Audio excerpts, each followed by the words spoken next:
नमस्कार दोस्तों, आप देख रहे हैं हॉरर स्टोरी टार्क।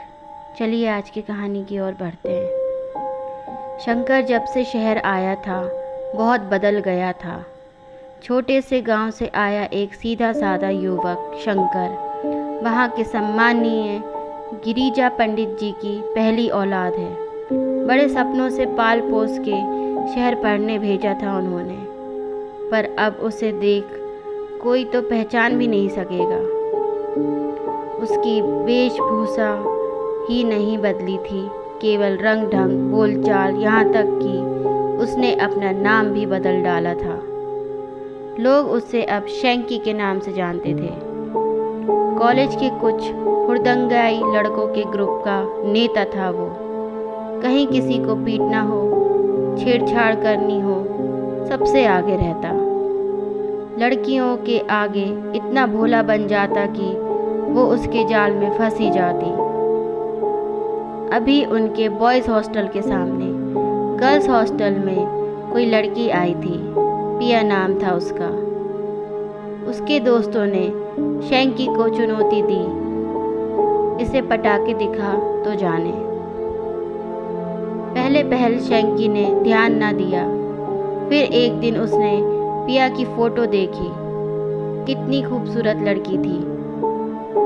गोरा रंग, कमर तक लहराते रेशमी सिल्की बाल, बड़े बड़े कजरारे नैन। वो उसे देखता ही रह गया। अब तो उसके मन में भी इच्छा जागी कि इस लड़की से तो दोस्ती करना ही पड़ेगी, जिसे देखते ही पहली नज़र में उससे प्यार हो गया था उसे। शैंकी सुबह शाम गर्ल्स हॉस्टल के चक्कर लगाता, पर उसे कभी देख नहीं पाता। फिर किसी दोस्त ने बताया कि वो सामने वाले प्रियदर्शनी पार्क में सुबह शाम जॉगिंग के लिए जाती है। शैंकी को उससे मिलने की बहुत बेताबी थी। पहुंच गया सुबह वहाँ। जैसे तस्वीर में थी उससे कहीं ज़्यादा खूबसूरत थी वो।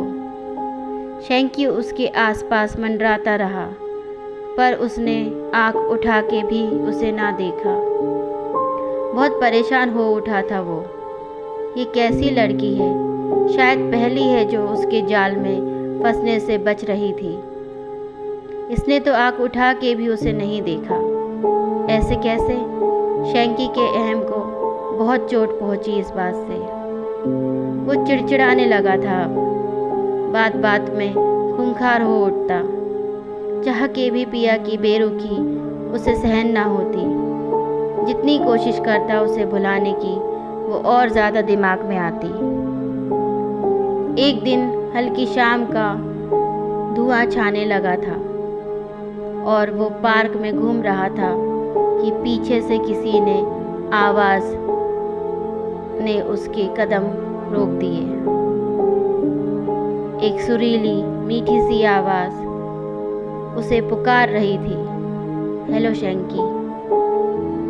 वो पीछे मुड़ के देखने ही वाला था कि आवाज़ ने उसे रोक दिया। पीछे मुड़ के मत देखना कभी भी।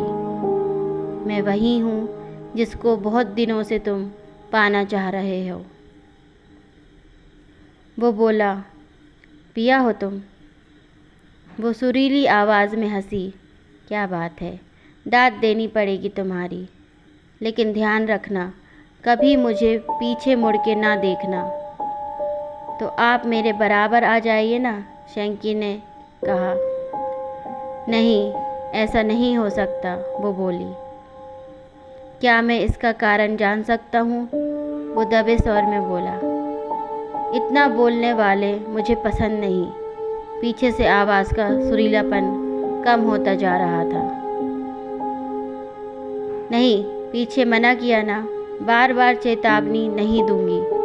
अचानक शैंकी को कोई मजबूत हाथ अपनी गर्दन पर महसूस हुए। छोड़ो, वो गिड़गिड़ा उठा। हाथों की पकड़ धीमी हो गई। शैंकी बहुत डर गया था। गहरी गहरी सांस लेता वो आगे बढ़ने लगा। थोड़ी दूर जाने पर उसे लगा कि अब उसके साथ शायद कोई नहीं है, लेकिन पीछे देखने को मना था, इसलिए वो सीधा कमरे पर जाकर बिस्तर पर औंधा गिर गया। शेंकी बहुत डर गया था उस दिन। कुछ दिनों तक वो पार्क नहीं गया। मन में घबराहट थी कि ये पिया ही थी या कोई और थी। हिम्मत बटोर आज फिर वही चल दिया। पार्क में आज पिया दिखाई नहीं दी। वो निराश भी था और रिलैक्स भी। चलो जान छूटी। अभी सोच ही रहा था कि पीछे से फिर वही आवाज़ आई, आज बहुत दिन बाद आए, तबीयत ठीक है तुम्हारी? शाबाश, पीछे नहीं देखना, समझदार हो गए हो, वो बोली। बीमार था, शेंकी कांपती आवाज़ में बोला। अरे डरो मत, मैं इतनी भी बुरी नहीं। चलो तुम्हें अपनी शक्ल दिखाती हूँ आज। अपनी नाक की सीध में चलते रहो, जब मैं कहूँगी तब रुक जाना बस। शेंकी चलता रहा। सामने एक झील थी, वो आगे आवाज़ पीछे। थोड़ी देर में झील के पानी में एक छवि उभरी, एक सुंदर लड़की की। वो पिया जैसी ही दिखती थी। शेंकी गौर से उसे देखता रहा।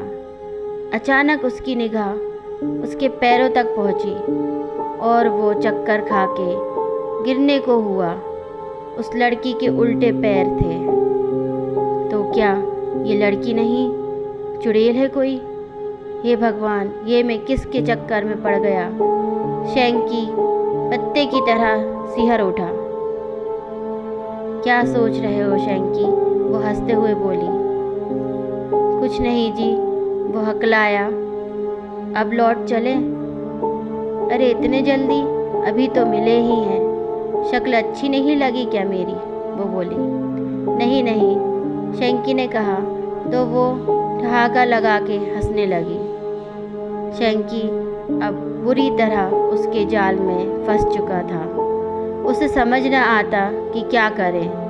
बीमार, डरा हुआ रहने लगा हर वक्त। उसके दोस्त परेशान थे कि इसे क्या हो रहा है आजकल। एक दिन सोते हुए वो कुछ बड़बड़ा रहा था और उसके प्रिय मित्र ने सुना। वो रोते हुए पिया से खुद को छोड़ने की गुहार लगा रहा था। उसने अगले ही दिन शेंकी के पिताजी को फ़ोन पर सूचित किया कि शेंकी किसी आत्मा के चक्कर में फंस गया है, आप उसे संभालने आकर। अगले हफ्ते अपने पिता को अचानक आया देखकर शेंकी को बहुत आश्चर्य हुआ। वो उनसे लिपट के फूट फूट के रोने लगा। उसने कहा, पिताजी मुझे बचा लो, आइंदा कोई गलत काम नहीं करूँगा। उसके पिता ने सारी बात सुनी, अपने मित्रों से इस बारे में परामर्श किया और शेंकी को सारी योजना समझाई।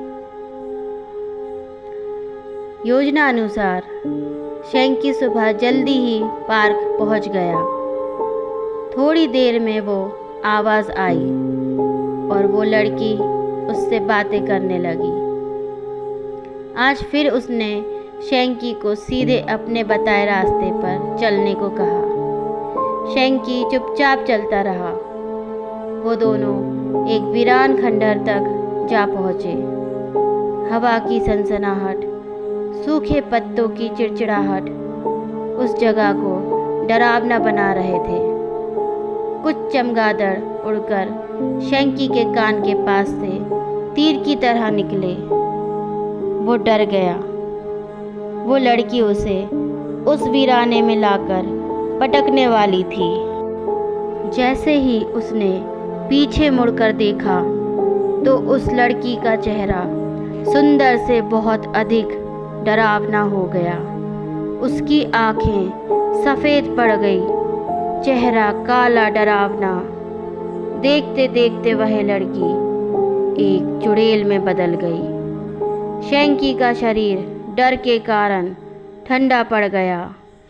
वह चुड़ैल इतने गुस्से में आ गई कि उसने शेंकी को हवा में लटका दिया। शेंकी बोल रहा था, मुझे माफ़ कर दो, पर चुड़ैल ने उसकी एक ना सुनी और उसे हवा में एक पेड़ से दूसरे पेड़ पर फेंकने लगी और ऊंचा उठाकर ज़मीन पर फेंक दिया। इतने में शेंकी के पिताजी एक तांत्रिक महाराज के साथ वहां आ गए।